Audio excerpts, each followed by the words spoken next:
This is your ultimate stop for everything sports. The Golden State Media Concepts Sports Podcast. Should I say more? From the NFL, MLB, the NBA to MMA, it's all in here. The Golden State Media Concepts Sports Podcast. Listen now.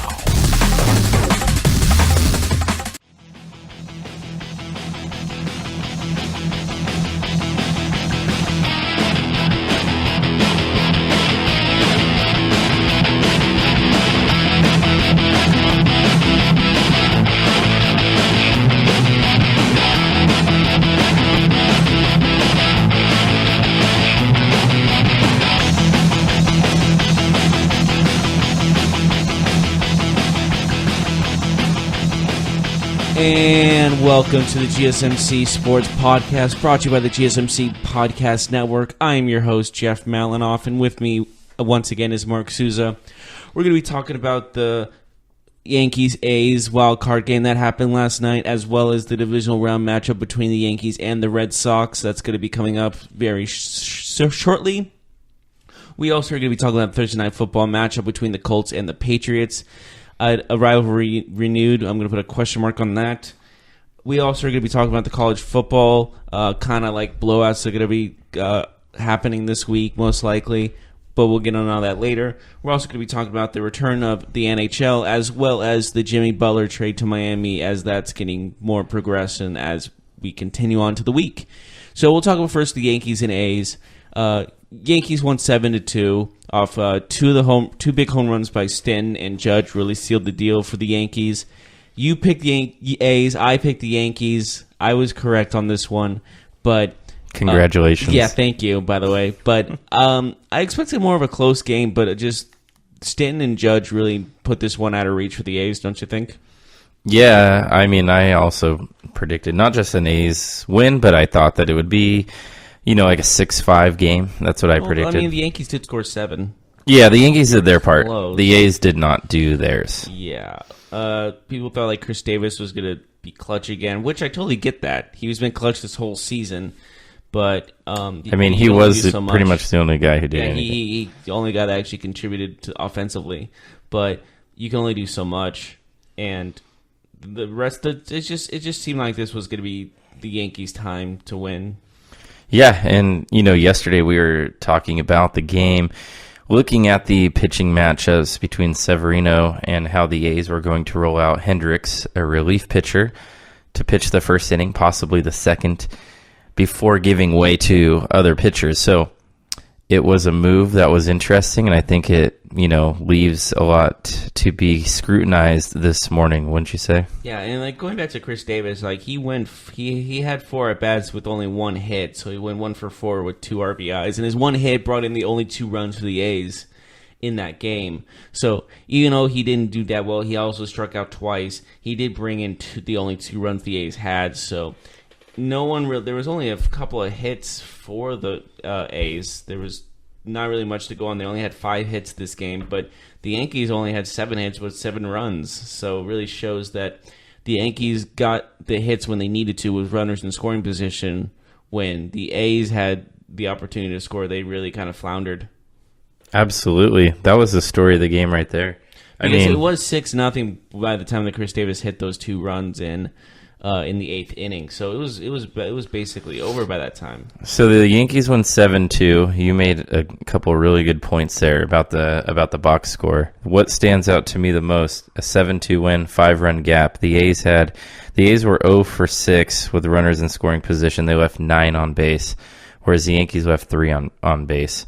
I mean, that says it right there. The Yankees got players on base, and they were able to move the runners over, get them home, and put the runs on the board. Or the A's, they would get the Yankees in those jams, but they could not capitalize. Yeah, absolutely. Leaving that many men on base is inexcusable, especially in a one-game playoff like that.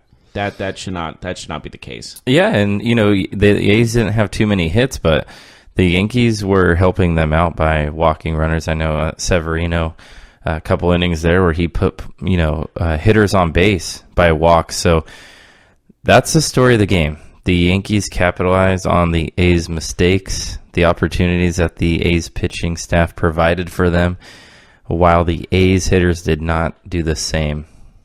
Yeah. And now for the Yankees, they are earned a divisional round matchup against the Boston Red Sox, and this is the first time they're facing each other in 15 years in the postseason, which sounds ridiculous because it always seems like they're facing each other in the postseason, but they haven't in a long time. Yeah, I saw some opinions on Twitter that were pretty funny. Some sports fans were saying, "Oh, Yankees, Red Sox, it's like this every year," but no, it hasn't. 15 years is not every year. And this is coming from us, and we live out on the West Coast. People that were born last time that the Yankees and Red Sox faced, they can now get a learner's permit. Let's let that sink in. So, baseball's biggest rivalry, probably, would you say? It has to be, right? I mean, Giants-Dodgers is pretty big, but this one just seems. This one always just. This one's more big. important because it's. They have way more impactful games than the Giants and Dodgers. I totally get why Dodgers and Giants, there's some hatred there, no doubt about it. But when it comes to key games, I mean, the Yankees and Red Sox, have been playing each other in crucial games for 100 years now. Yeah, and of course, sorry to interrupt, but of course the Red Sox, great Bambino curse of trading Babe Ruth to the Yankees and all that stuff. You're right. There's tons of history there. You're right. And for the most part, especially in our lifetime, the last 20, 30 years, the Yankees and Red Sox has been relevant, where the Giants-Dodgers has been. A rivalry where the teams aren't exactly the best all the time, and then some years it's not really that great. So they've had years where it's gone back and forth, like Kershaw, Bumgarner recently, but it doesn't have the same panache as Red Sox Yankees, wouldn't you say? Yeah, I see what you're getting at, but it's just when you think of baseball rivalries, Red Sox and Yankees are the first ones to come to your head. Absolutely. So let's take a look at it. What do you see? Do you see the Yankees riding this wave? I know the Red Sox are the odds-on favorite to win the World Series. Give me your thoughts on the series. How many games you think it'll go to? This one feels like it's going to go to a full 5. Just there's so much. It feels like it's an even matchup, to say the least. They've both been playing extremely well in the regular season, and yeah, the Red Sox may have 10 more wins or something than the Yankees in the regular season, but they just all feel even on paper to me. Yeah. We're talking about maybe the two best teams in the American League. There's an argument to be made on that. Should be a great series. The Red Sox. I mean, what a season they've had. And the Yankees, they left no doubt last night. They got up early, and they didn't look like they were going to relinquish the lead. They didn't. Their pitching was great when it needed to be. It should be a good series. Do you give the edge pitching to the Red Sox or the Yankees here? I still got the Red Sox. I think they just they're fresh, I guess you can say, considering that going into this they didn't really know who they were going to play, granted, but they know the Yankees better than any other team. So I think if they played the A's, it would be a little maybe they don't know them as much because separate divisions and all that. But these teams play each other, feels like 50 times in the year. So I think they know them so well that I just don't think the Red Sox are the better overall team. You don't think they are? Or you I do. Oh, you do? Yeah, me too. Yeah, I agree with you. JD Martinez, probably AL MVP, and their pitching is just elite. Do you see it being a pitching series or a hitting series? This game one will decide that. Chris Sale is pitching for the Red Sox. Mm-hmm. I don't think the Yankees have released their starters as of yet, but it will be Sale going for Boston. That's Friday, so tomorrow, and then they play the following night. So we're going to know this weekend what the series will look like when we come back on Monday. Yeah, it's going to be very exciting to say the least, though. I'm looking forward to it. So they'll go Sale Price, 1 and 2. Do you have any predictions? Tanaka's probably going to pitch for the Yankees. Probably. I don't see anyone else that could that anything would not surprise me. Like I can see the manager Aaron Boone of the Yankees changing it up to throw off the Red Sox. This is probably going to be his biggest test as the manager of the Yankees. Don't you think so? Yeah, absolutely. Do you think there's an advantage between Fenway and Yankee Stadium? Like, do you think that one place is tougher to play than the other? Or do you think it's kind of a wash? I mean, they're both great atmospheres, obviously. I mean, those are two beautiful stadiums. With this rivalry and the hatred between the two teams and the fan bases, both home field advantages are going to play a crucial role in this. Not one doesn't have the advantage over the other. They're both going to play a very crucial role. Do you think that a shorter series helps Boston? What do you mean? Because you only need to win 3 in this round, and you can throw out Price and Sale at least for 4 of those games. So so less. Like they have a bigger, like when it's a 5-game series, like your top 2 pitchers have a bigger influence, right? Mm-hmm. Because you're pitching, you can potentially start 4 of the 5 games with 2 players. I could see this, but the how deep the pitching rotation is for the Red Sox, whoever if they do win this series, whoever starts in the next series is still going to be like someone to watch out for. It's not like, oh, this guy's the weak link of the rotation. They're all pretty strong, all things considered. I have a question for you. Go for it. So before the Red Sox started winning titles, they were pretty much everybody's preferred team in this rivalry who wasn't a Yankees fan. Does that make sense? Like for the casual viewer, like, I don't know. Do you agree with that? Like when you were watching Red Sox Yankees, I don't know about now, but like let's say before they win their title, right? And they get the monkey off their back. Everybody's kind of rooting for the Red Sox, like people were rooting for the Cubs. Oh yeah. Do you think it's like that's not the case anymore? That's where I'm getting at. Do you think that's still the same because the Red Sox are a team with the highest payroll? They're really Yankee-like, right? Like they're the quote unquote kind of the evil empire. I wouldn't call them the evil empire. That's always going to be the Yankees, right? But the Red Sox are not your lovable losers. No, not even 3 World Series takes you out of that. Exactly, and high payroll, like that makes a difference, right? Like an incredibly high payroll. But yeah, after I would say even after 2007 when they won 2, it's like that's it. You can't be a lovable loser anymore. 2 out of the. Who was what was the bench coach's name for the Yankees that Pedro Martinez threw to the ground? Oh, he's this old dude. What's Zimmer? Was it Zimmer? I think it was Zimmer. That sounds right. That is one of the best. Still alive. That's one of the best moments in Major League Baseball history, in my opinion. I honestly don't know if he's still alive. Do you remember that though? Yeah, he was in his 80s at the time. You remember the benches cleared and he came out and the Pedro dude was charging him and he kind of like just threw him to the ground. It was like a get off my lawn moment. In both cases, why are you going up to the guy that's like 50 years you're younger, and why are you like so defensive against this guy who's in his 70s and 80s? You know, they were both in the wrong there, in my opinion. It was pretty funny. He was charging at Pedro Martinez, and Pedro Martinez should have just went, maybe not push him to the ground, but maybe hold him back a little bit. But yeah. I don't know what he'd do in that situation. It was a heated situation. But overall, I still think this rivalry is heating up right now. Definitely 2 of the best teams in baseball going at it once again. It's going to be competitive throughout the entire series, though. Yeah, although I wonder if,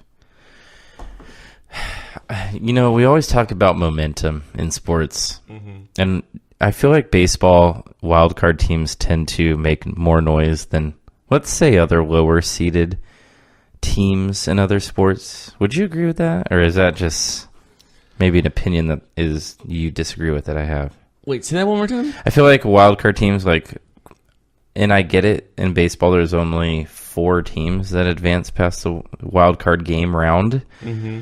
But I feel like the lower seeds, quote-unquote, the wildcard teams, seem to make more noise in baseball than like in, I don't know, obviously basketball is a top type of league, but maybe even the NFL. There's not really too many 6 seeds or 5 seeds that tend to, go all the way or like get there. There are exceptions, of course, but I mean, there's a lot of exceptions actually. Like the Giants in 2014, for example, played a wild card team in the Royals. So sure, it's like it's and the Giants have done it themselves, where they've gone through the ranks where they're not winning the division, but they're winning World Series. Exactly. So, I still think like anything that makes the playoffs, regardless if they win their division or not, can still win the World Series.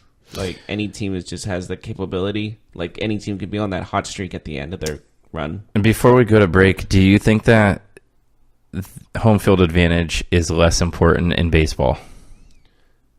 Wait, one more time? Do you think that home field advantage is less important in baseball? No. It's important.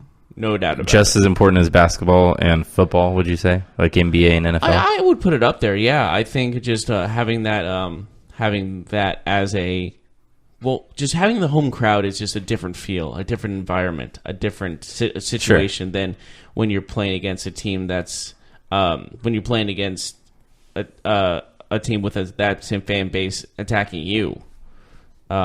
So definitely that's a key factor, I think, in this series is home field advantage. No, especially in the Red Sox Yankees, no question about it. Yeah, absolutely. This is going to be super fun. This is must-see TV. Yeah, we're going to take a quick break. When we come back, we'll be talking about the Thursday night football matchup between the Colts and Patriots, and we'll get right on them when we get back to you. Are you looking for the very best NFL and college football podcast? Then check out the GSMC Football Podcast. Get the latest football news both on and off the field. From the NFL Draft to trades to the rumor mill to the NFL Combines, they got you covered. That's GSMCpodcast.com/football-podcast. Get updates on college rivalries, game day insights, and much, much more. It's football talk the way you want it. This show eats, sleeps, and breathes football. Don't forget to like them on Facebook and follow them on Twitter. Visit GSMCpodcast.com for more info.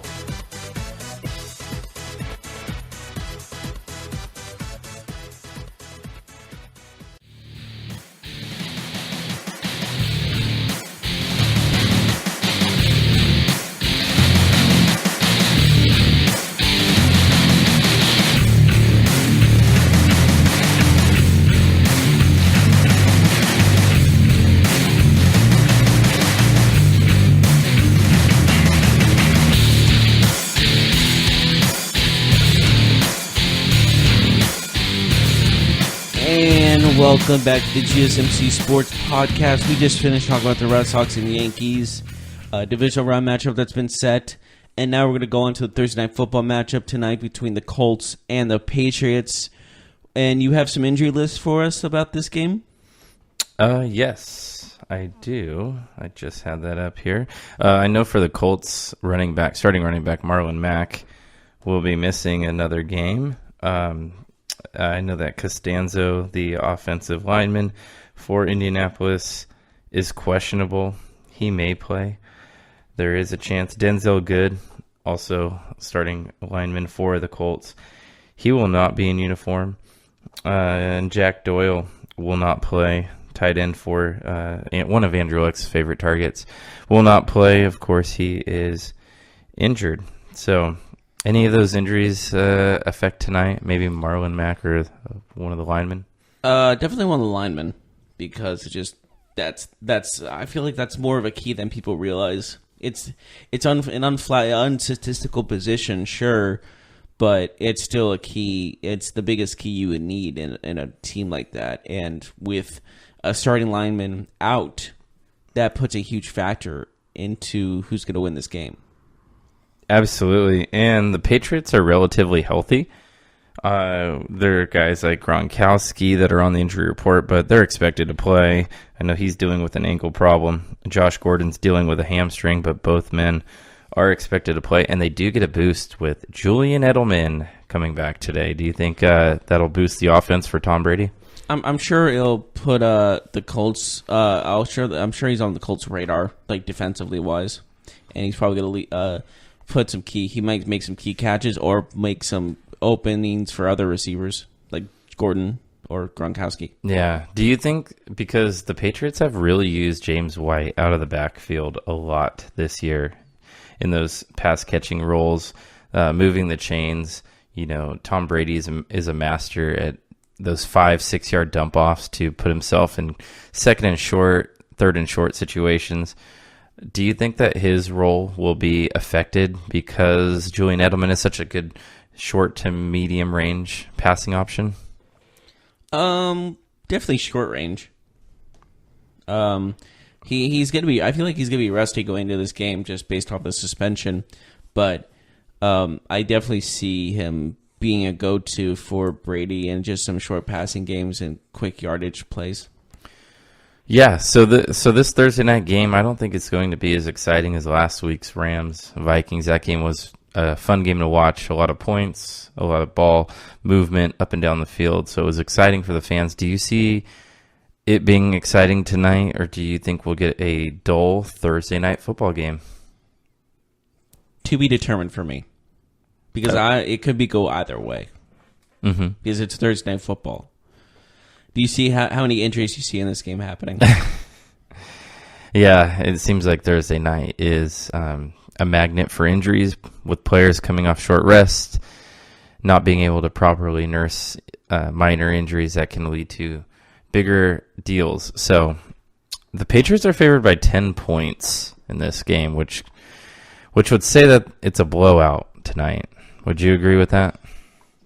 I wouldn't say blowout yet. I think maybe Luck pulls something out of the hat and keeps this game competitive for the Colts.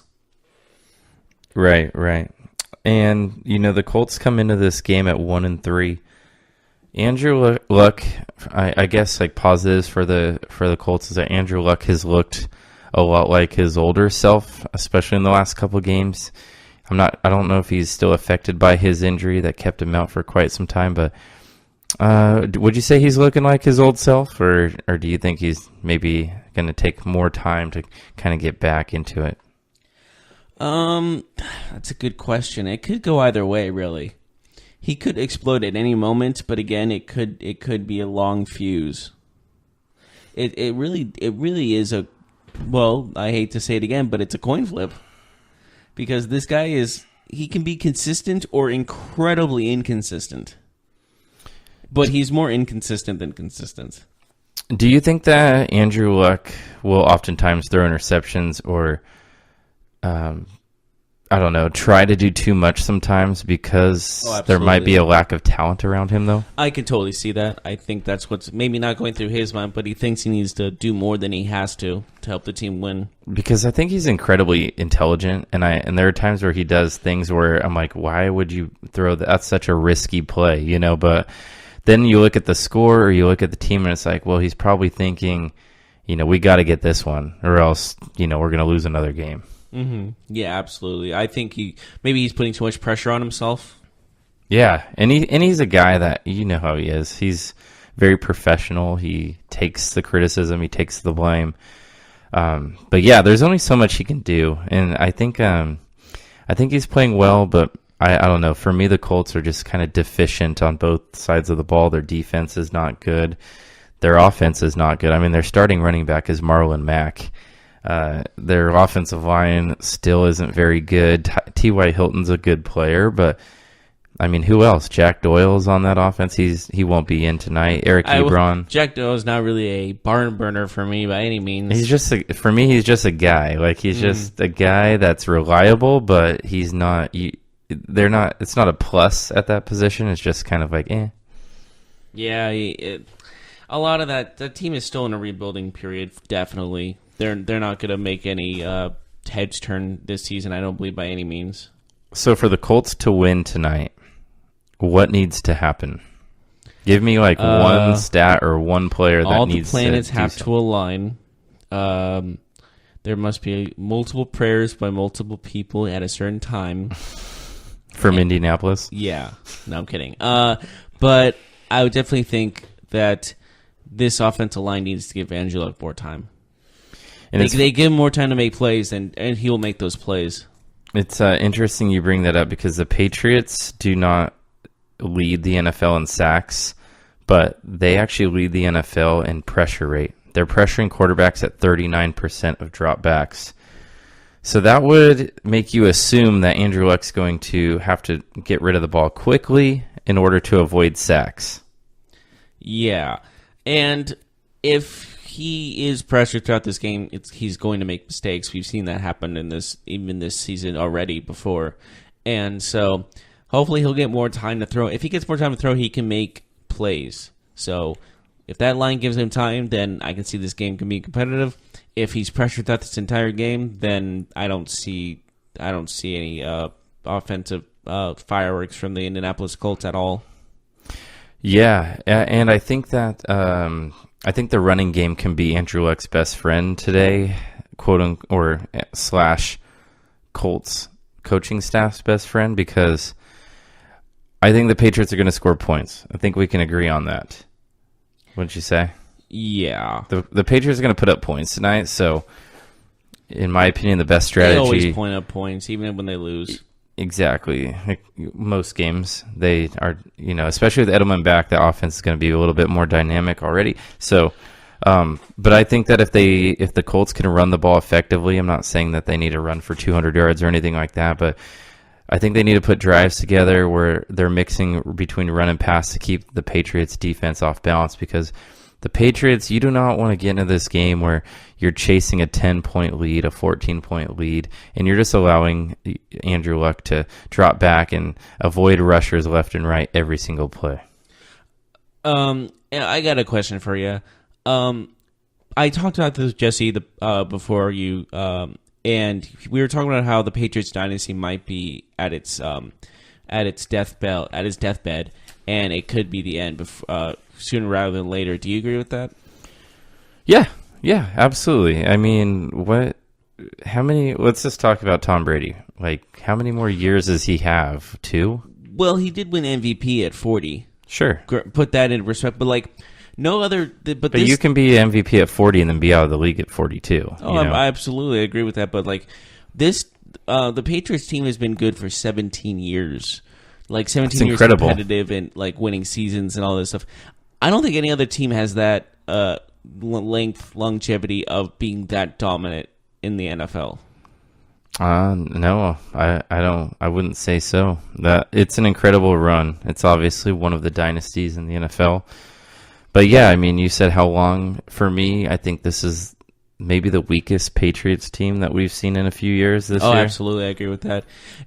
We're going closer and closer to the end of this Patriots reign of terror in the NFL, and it's been a long one, no doubt about it. But I think it's the end of an era. Yeah, but they're 2-2. They come off. I mean, last week. I still see them making the playoffs, no question about this year. But it's gradually, slowly ending.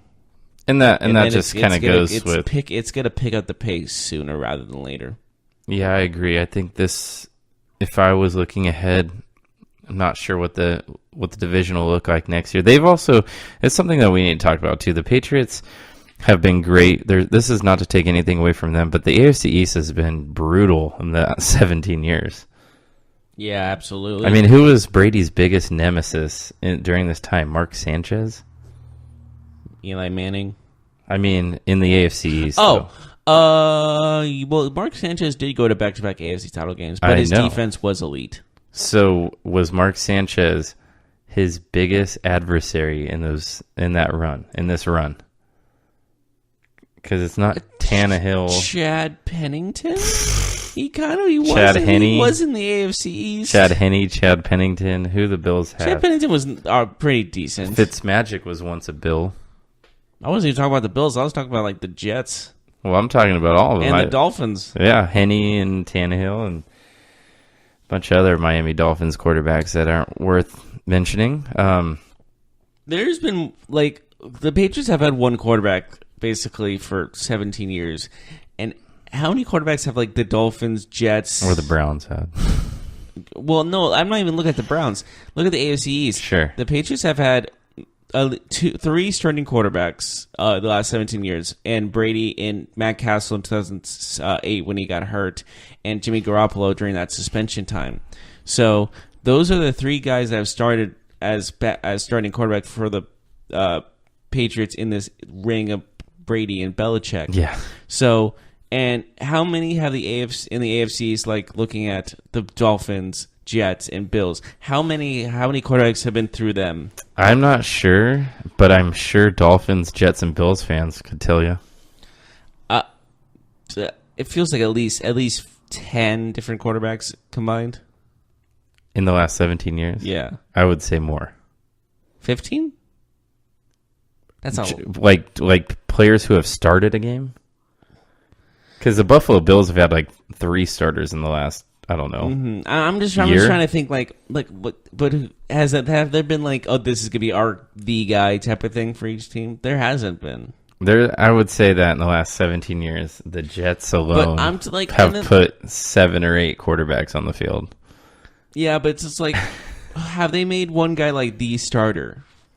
Like, you know what I mean? Like, no, I know exactly what you mean. I'm trying to do the math in my head right now because I wonder what the over-under is. What's the over-under for how many quarterbacks have started in the AFC East during Tom Brady's run? What is the over-under? Like, if we were setting a line for 13.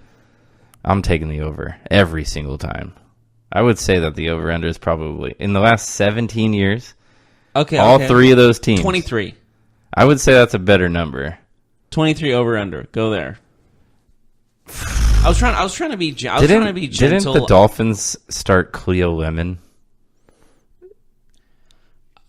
I have no idea what you're talking What about. about Jay Fiedler? I remember him. I do remember him. They started Matt Moore. They started Matt Moore. He was good Jay in college. Cutler. Okay, we'll forget if that happened. But what I'm saying is, this Patriots, this 17 years of dominance, It's insane. I don't think we'll ever see that again. I mean, I'm sure we will see it again, but it's one of those. It's rare. Like we'll see it again. You know, they kind of said that about like the Steelers or the Niners or the Cowboys dynasties. Well, the Niners kind of went for 9 years, I would say. They went for longer than that. They won in 81, and then their last Super Bowl was in 94. Yeah, but there were some... And then they were still in the playoff team for like 4 more years. After that 81 season, they didn't make the playoffs the next season. Right, so but I mean, that's early on. Patriots have made all but one season in the 17 years. Okay. And I'm pretty sure the 49ers have missed at least 2. They may have. I'm not sure how many they missed, but they won 5, and they made the playoffs, I'd say, every year but 2 at worst in about Patriots 18 years. Still better. Yeah, sure. I'm not disagreeing with that. The Patriots also went to how many Super Bowls where they didn't win? Wasn't it 8 total? Yeah. So I mean, they're either only went to 5. Yeah. So. All right, we're going to be taking a short break. When we get back, we'll be talking more about the return of the NHL season, as well as Jimmy Butler and his trade with the Miami Heat, as well as college football. College football. Thank you. You helped me out there. College football and there's going to be some ugly games this week. We'll talk about that. We'll be right on that when we get back to you. Check out the show that's built on the MMA. From the UFC to extreme cage fighting, they got the fights covered. Check out the GSMC MMA podcast. Get the latest news on past or upcoming fights. Join us as we talk to and about some of the biggest names in the MMA, past, present, and future. When it's the fight game, there's just one show to check out. GSMCpodcast.com/MMA-podcast. Don't forget to like them on Facebook and follow them on Twitter. Visit GSMCpodcast.com for more info.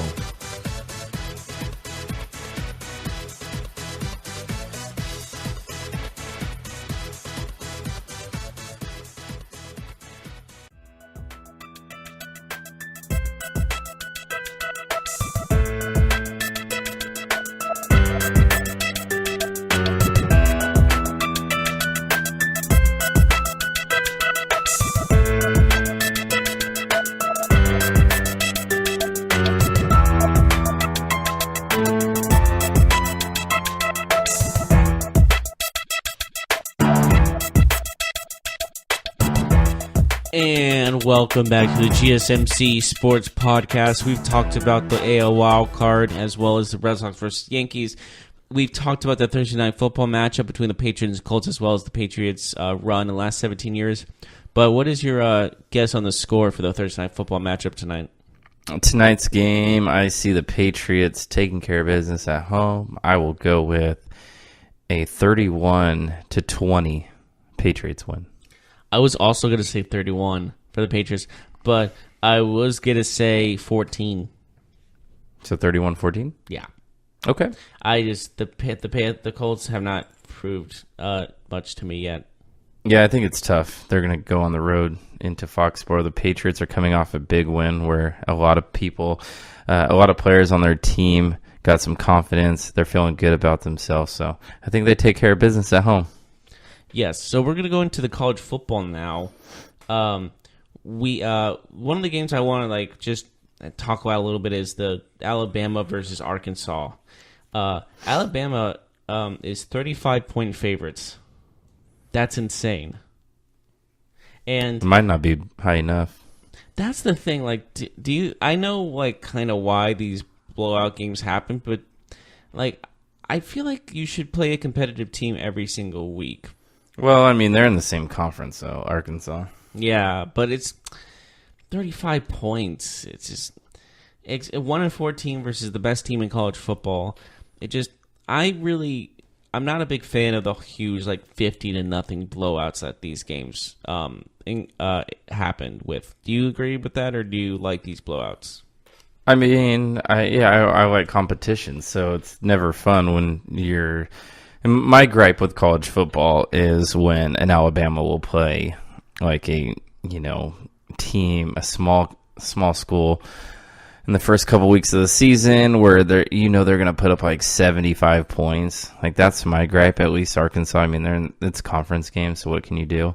But yeah, I despise the whole scheduling the weak teams just for some practice. Mm-hmm. I agree with that too. It just sometimes I understand it because some of these teams pay these small schools, so hey, come play us for these tune-up games, and I think it's good all around for the money-wise, but it hurts kids' confidences that are getting destroyed by these Alabama teams that are just far superior. Yeah, and then you mentioned the big discrepancy between teams here. What about some of those other games? There's some other big spreads. Ohio State against Indiana. Ohio State's favored by 26. Yeah, Georgia's favored by 27 against Vanderbilt. I just feel like it's not best for the sport, viewership-wise, too, in the ratings, when you think about it. No one's really going to watch a blowout unless you're a fan of the college, or you went to the college, at least. Yeah, or if you have, money on it. Well, I mean, do you really get much back if you bet on the team that's that highly a favorite? I mean, if you're betting the line, so if you're betting to cover 35 points, then you would, but no, you're not going to bet that, just a winner outright, unless you're taking the huge underdog. Yeah. So it just, I feel like these hurt viewerships and just the sport in general. Just no one likes a huge blowout. Unless it's a great team getting blown out, that's a different story. But when it's an obvious blowout, like what this might happen with Alabama and Arkansas and Ohio State and against Indiana and Vanderbilt and Georgia, it's just not fun to watch.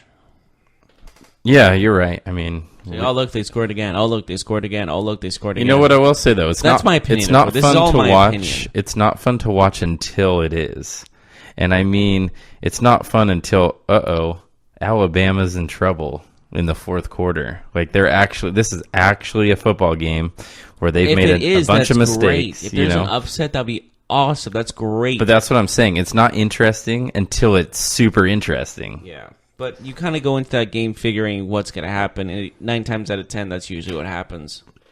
Yeah, absolutely. So let's take a look. Alabama's playing Arkansas. Obviously, Alabama's a huge favorite. And then we look at Georgia against Vanderbilt. Obviously, Georgia's a huge favorite. Ohio State, Indiana. Ohio State, huge favorite. Clemson against Wake Forest. Clemson is a 19-point favorite. That is a big favorite, of course. Not as high as some of these others. And then LSU and Florida. I'm going to take out the LSU and Florida game for a second because they're both ranked. But do you see any one of those top 4 teams that I mentioned against any in any of these matchups struggling or possibly losing?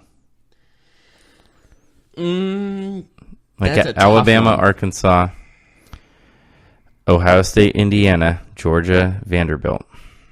Of those 3 you're saying? And Clemson, Wake Forest, excuse me. You also should put West Virginia and Kansas in there. Yeah, but I'm just asking you those 4 because those are the top 4. Do you see any one of these being a problem for one of the favorites? Not really. Maybe Wake Forest against Clemson, but that's a big maybe also.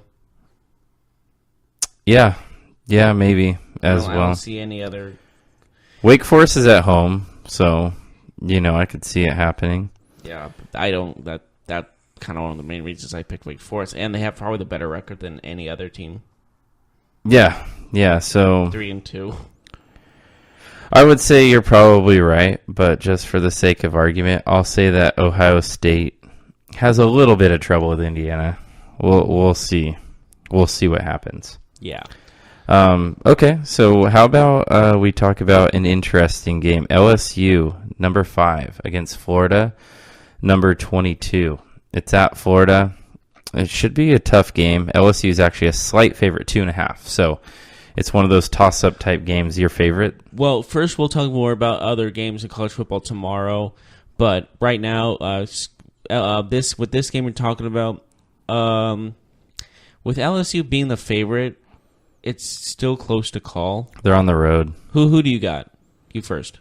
I take Florida. I think they'll get the upset. I'm still like LSU's still the better team in my mind, so I'm gonna stick with LSU. I think they're the better team. Florida's not the same as it used to be. Yeah, Florida's been on kind of a downhill slump. Sure. Maybe they bring back Tim Tebow. Who knows? Did he graduate? Yeah, I believe so.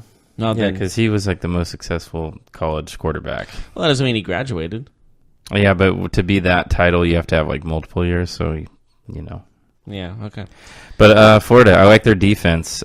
Strong defense, only allowing 140 passing yards through the air. They only allow 14 points a game. I mean, both teams are similar, of course. Both teams have great athletes. But give me Florida at home. They're not a bad team at all. So I would go ahead and take them. All right, I'll take LSU, though. I just take the safe pick, and I think they're just a better team. I mean, they're ranked way up there. They have a chance to get in a college football playoff. Florida, I don't think, has that chance. They will if they win this game. Then they'll jump probably in the mid-teens, maybe, because they're 22 right now. So they win this game, depending on how the other games play out. They've already lost a game, haven't they? They have. Then they have no chance to go to the college football playoff. You got to at least be undefeated. You got to be undefeated or maybe one fluke loss. You can lose twice, actually. Who got in losing twice? Didn't Alabama? Well, because every other team lost, and that was like that was unheard of. Sure. So but Florida would probably have Florida would probably have to run the table. I agree, but I think that they can win this game and then see what happens heading forward. Okay. Anything else about college football you want to discuss? I mean, I think you mentioned you kind of wanted to talk about who might be in the playoff and the 4. Oh, yeah, we can totally do that. Do you see the 4 teams that are ranked 4 now in the playoff, or do you see someone out? You don't? Who do you see out more than in? I think Ohio State is not going to make it. Okay. It's a tough conference. They play in a tough conference. Okay, I can see that, but I can also see the fact that all these teams, they're ranked top 4 for a reason. Like, it's not one of those kind of questionable decisions for top 4 rankings like there have been in the past. These 4 teams are pretty darn good, and they prove it week in, week out. But 1 or 2 or 3 or 4 of them are going to lose, right? I mean, well, not entirely true, unless they play each other. But I don't think they do. So you think that we could have more than 2 undefeated teams? I don't see why not, but I do see it as unlikely, but I can still see it. Okay. I don't know the late schedule for each of these teams. Would you say that Alabama is a lock to make the college football playoffs? It seems like that is every year, isn't it? I think that they're a lock. What about Clemson? Clemson. Well, let's look at Alabama's next couple of weeks. They're playing Arkansas right now. Next week they play Missouri, unranked Missouri. Then they're playing Tennessee. Yeah, they're going to win for a while, for sure. Yeah, I don't see them losing for a while. I don't know. Like their next real test, I don't see them having a real test for them until maybe week 10. Not even week 10. Let's see in week 10. Week 10, I don't even. They play number 5 LSU. That's their next. Yeah, they'll have to play some tough games because of their conference. But that's not for another 5 weeks. Clemson's schedule looks real soft right now. We'll see how their Alabama's looks even softer. Yeah, well, I don't know about that. They play 2-3 Tennessee in week 8. Week 7, I believe it's their bye, but I could be wrong. No, they play Missouri, like we said, and now they play Arkansas. These teams all have Missouri's 3-1. The other 2 teams are losing records. Yeah, and I think Ohio State might have the toughest schedule. I can see Oklahoma edging in the college football playoff. I say Ohio State is not likely to go through just because they're going to have to play Michigan State, Michigan. I mean, at least those 2 teams, and I see Georgia staying in there. Notre Dame might squeeze their way in, but if they do, it'll be a 4 seed. Well, Notre Dame has a big test this Saturday. They play against Virginia Tech, 24-ranked Virginia Tech. Do you see the Irish winning this game easily, or do you expect some trouble from the Hokies? I'm going to say no. I don't see them having trouble with the Hokies. Just how they play. They lost to Old Dominion. Yes. They also beat Florida State, and they also beat Duke, ranked 22 last Florida week. State is terrible now. And Duke is always they start off good, and they're never a serious contender. That Old Dominion game really stands out like a sore thumb. It has to. They had had no wins before then. The Old Dominion, that is. Yeah. And that was the first win of the season. So I have Florida upsetting LSU, and then I have Notre Dame winning a game. I think it would be 27-17, maybe a little higher scoring, but that would push Notre Dame into 5, assuming the top 4 all, win their games. Yeah. Well, we're going to take another short break. When we get back, we'll talk about anything else to do with sports that we want to talk about, and we'll get right on that when we get back to you. Are you looking for help for your fantasy football team? Check out the GSMC Fantasy Football Podcast. Get today's best advice on who to start, who to sit, even who you should draft. From sleeper picks to red-hot lineups, they got it all covered for you. That's gsmcpodcast.com/fantasy-football-podcast. We'll cover traditional leagues, dynasty, PPR, even IDP leagues. When you need fantasy help, there's just one show to hit up. Don't forget to like them on Facebook and follow them on Twitter. Visit gsmcpodcast.com for more info.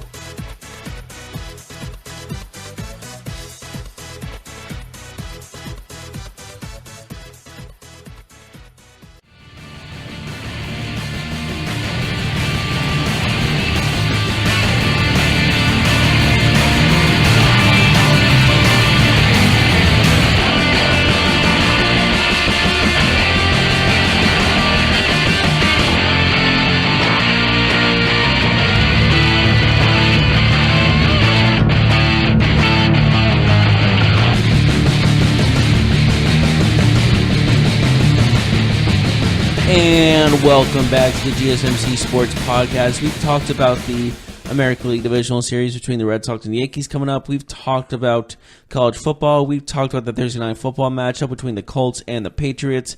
And now we're on the fun last segment of the show where we talk about anything else to do with sports. What do you want? Anything else on your mind right now? Let's talk Jimmy Butler.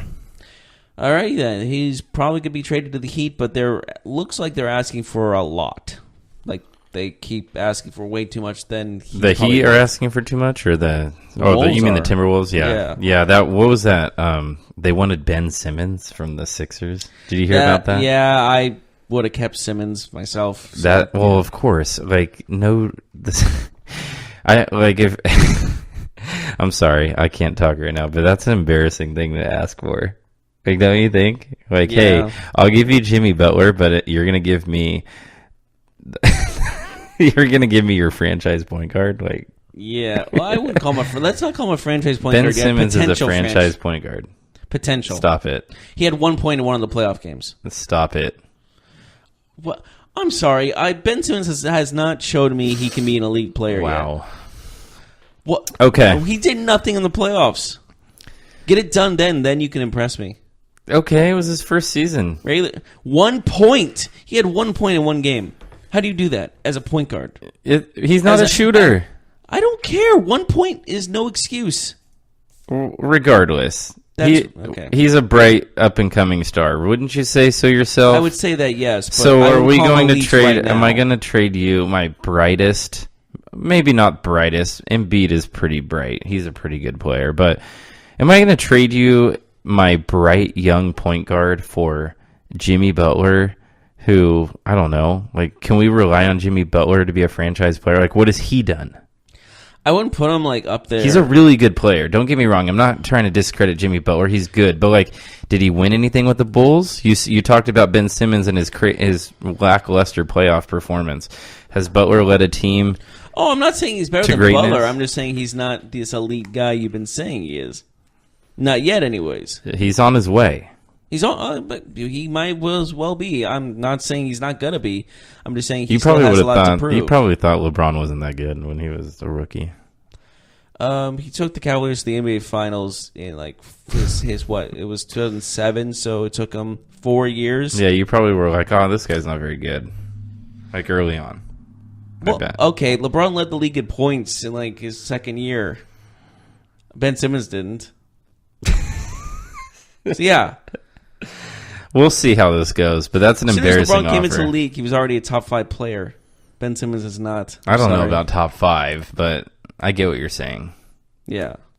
But hey, Ben Simmons is pretty good. We'll see. I don't know why you're such a big defender of Ben Simmons. I just think it's an embarrassing thing for the Timberwolves to ask for. Like, give me Ben Simmons for Jimmy Butler. Like, or no. Well, it's like better to ask and find out than not to ask and say, okay. We could be giving you him. You got to ask the girl out because the worst she can say is no. But if you never Absolutely. ask her, then you'll never know, right? Yeah, absolutely. I totally agree with that. And if you're funny, then she'll say yes because that's how it works. No. Okay. Like I'm trust me, I've tried to be the funny guy, and that usually maybe the joke just didn't work. Maybe I'll just die alone. I just figured that out. But maybe it's not the. Trust me, I tried to be the funny guy in my life, and it usually doesn't work out. But maybe I have a nice condo in the friend zone. Trust me. But let's not get into my personal life. I'm just saying maybe the theory is correct, but the delivery wasn't. You know, maybe we should figure that out. Well, we weren't there during the trade meetings. Could have been something. So back to Jimmy Butler. Oh yeah, right, Jimmy Butler. Minnesota is preferring. Do you think he was rejected? I'm sorry, couldn't even get through with that. Okay, back to Jimmy Butler. What do you say is the right price for him? Well, it looks like Minnesota's asking for Bam Adebayo, and Josh Richardson. That's a lot. A first-round pick. That or a first-round pick, or that and a first-round pick? and a protected first-round pick. For one guy. For Jimmy Butler, but they also want to get rid of Dieng's contract. They want to get rid of that $48 million, so they're trying to attach him with Jimmy Butler to open up cap space in the future. All right. For the protected first-round pick, I'm saying top 5 protected. Well, let's be honest. Hell, top 10 I protected. agree that the Heat should protect themselves as much as possible, but they're not going to be picking in the top 10. Like, they're a playoff team, even right now. They're a playoff team.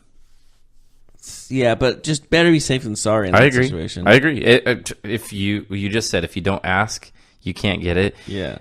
If you're ever offering a first-round pick, you start off with, I'm going to protect this for the top 15, and then I wouldn't say top 15. I'll say top 10. But then you'll agree on top 10, and then that's what you wanted, and that's how you negotiate, right? I see. You try to highball it, and then Because you get what you want in the end.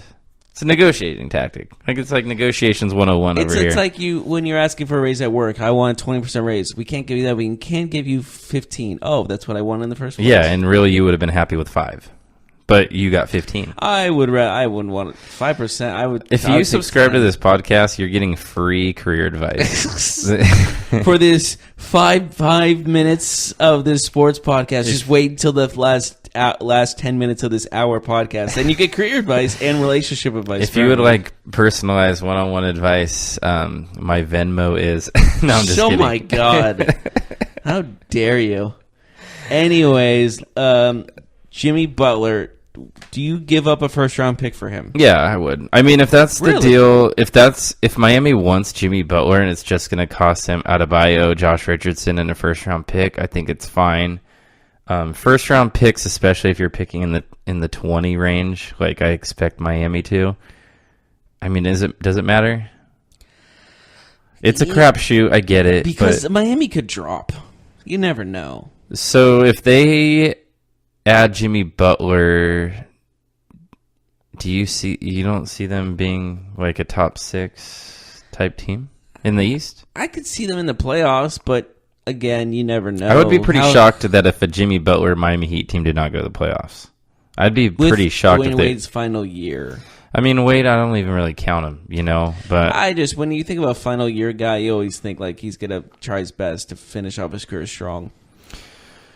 Yeah, so we will see how this plays out. I think that Jimmy Butler is a very good basketball player. I'm not sure about the situation. The most I'll give up is a protected first-round pick like they're doing.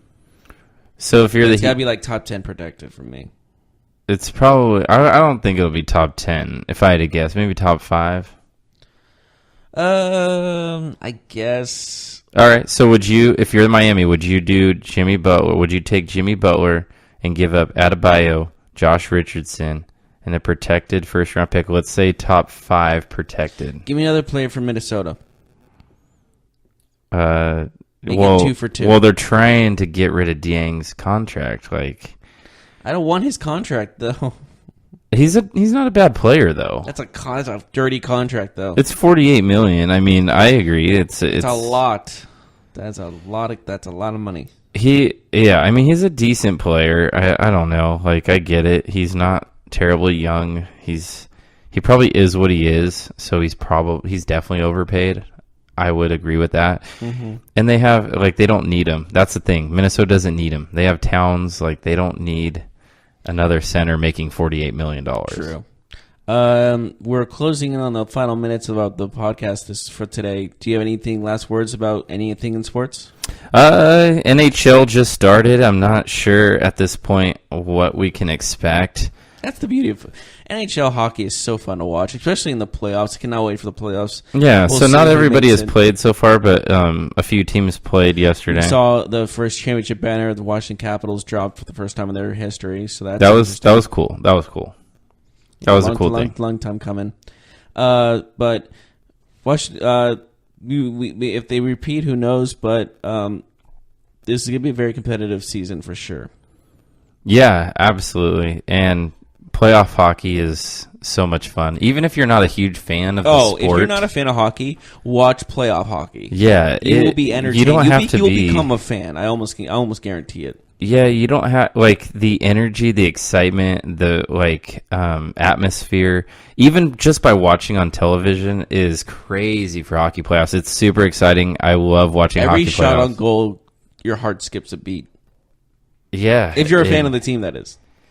There's just some great games, and you see the players really go for it in the playoffs. There are so many players. How many players do you say are injured at the end of the year, and then after the season they have these surgeries, but they've been playing on like a torn ligament this whole time, like an ankle injury? A handful. It's a lot. Like, it's kind of crazy. It's scary how many. Yeah. But that'll be it for this week. We've talked about the AL wildcard playoff game as well as the divisional round matchup between the Yankees and Red Sox coming up. We've talked about the Thursday night football matchup between the Colts and the Patriots for tonight, as well as some college football games that are happening this weekend, and also the Jimmy Butler trade, as well as a little bit of the NHL and some business additions and relationship advice. I guess we did also, but free advice. Free advice. But join us tomorrow. We'll probably talk more about the college football as well as the NFL matchups for this weekend. But until then, we will see you next time. You've been listening to the Golden State Media Concepts Sports Podcast, part of the Golden State Media Concepts Podcast Network. You can find this show and others like it at www.gsmcpodcast.com. Download our podcast on iTunes, Stitcher, SoundCloud, and Google Play. Just type in GSMC to find all the shows from the Golden State Media Concepts Podcast Network, from movies to music, from sports to entertainment, and even weird news. You can also follow us on Twitter and on Facebook. Thank you, and we hope you have enjoyed today's program.